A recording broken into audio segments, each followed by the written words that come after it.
Hello বন্ধুরা, আজকে আমরা দেখব কিভাবে কুহি গাঁথনি করা হয়। কেরালাতে এসে যে কুহি গাঁথনি করা হয়, যে পানি যে খায় কেরালা মানুষ, সে পানি খাওয়া যে কুহি, সেই কুহি কীভাবে গাঁথনি করে। আর গাঁথনিটার আপনার কাঠা কতটা লাগে, সিমেন্টের কাঠা কতটা লাগে সেটা দেখবো আজকে।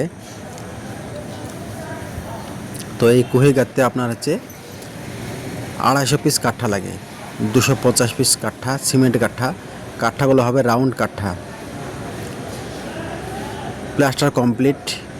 এই ভিডিওটাতে সব কিছু দেখতে পাবেন আপনারা, সম্পূর্ণ ভিডিওটা দেখুন।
কি করে